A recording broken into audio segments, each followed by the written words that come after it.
Assalamualaikum warahmatullahi wabarakatuh. Pada kesempatan kali ini saya Rafiq Zidna Amalia akan memaparkan materi yang berjudul evaluasi faktor risiko pada penyakit kusta, DBD, hipertensi, dan diabetes. Oke, baik, di sini saya akan menjelaskan isi presentasinya. Yang pertama, kita akan membahas apa sih itu faktor risiko.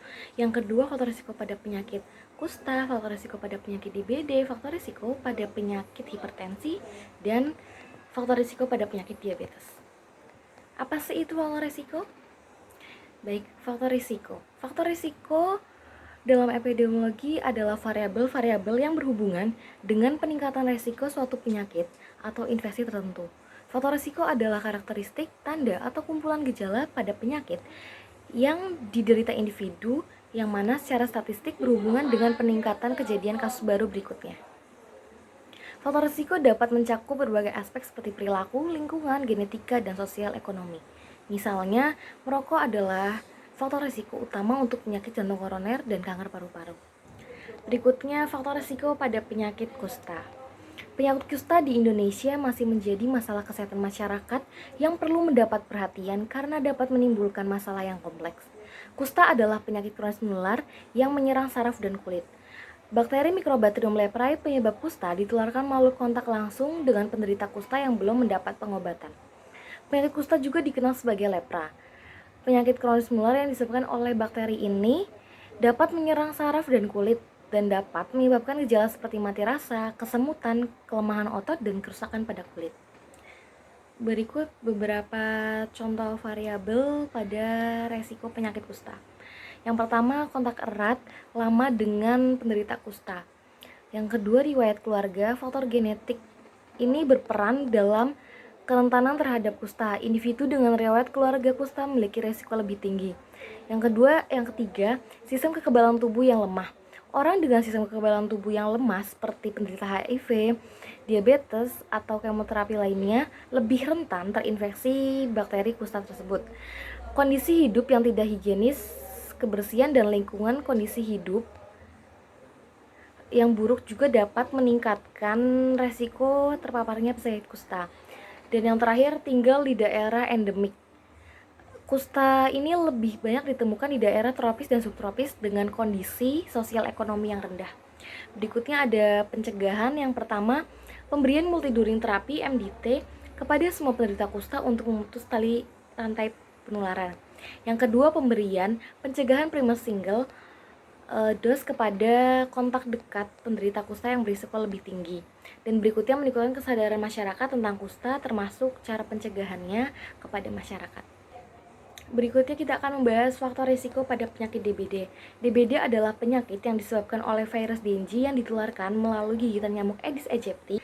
Berikut beberapa contoh variabel yang dapat menyebabkan faktor risiko terkena DBD. Yang pertama, gigitan nyamuk Aedes aegypti.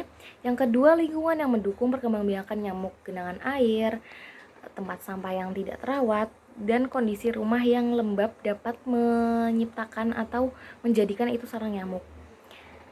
Klimat tropis dan subtropis. DBD lebih banyak ditemukan di daerah tropis dan subtropis dengan suhu hangat dan kelembapan tinggi. Berikutnya, kepadatan penduduk. Dan yang terakhir, kurangnya edukasi dan kesadaran masyarakat. Untuk pencegahan itu sendiri, yang pertama ada pemberatan sarang nyamuk Aedes aegypti dengan 3M, menguras, menutup, mendaur ulang. Dan yang kedua ada fogging atau pengasapan untuk mematikan atau membunuh nyamuk dewasa. Dan yang ketiga, meningkatkan edukasi dan kesadaran masyarakat tentang DBD dan pencegahannya. Faktor risiko pada hipertensi. Hipertensi adalah penyakit yang ditandai dengan tekanan darah tinggi. Hipertensi atau tekanan darah tinggi adalah kondisi medis kronis yang dapat menyebabkan komplikasi seperti penyakit jantung dan stroke. Faktor risiko hipertensi mencakup pola makan yang tidak sehat, kurangnya aktivitas fisik, dan faktor genetik. Berikut beberapa contoh variabel yang menjadi faktor risiko hipertensi. Yang pertama, riwayat keluarga. Faktor genetik ini berperan penting dalam kerentanan terhadap hipertensi. Yang kedua, gaya hidup tidak sehat. Dan yang ketiga ada usia, dan yang keempat penyakit komorbid. Untuk pencegahan itu sendiri, yang pertama menjalani gaya hidup sehat dengan pola seimbang, aktivitas teratur, dan menghindari rokok dan alkohol berlebihan.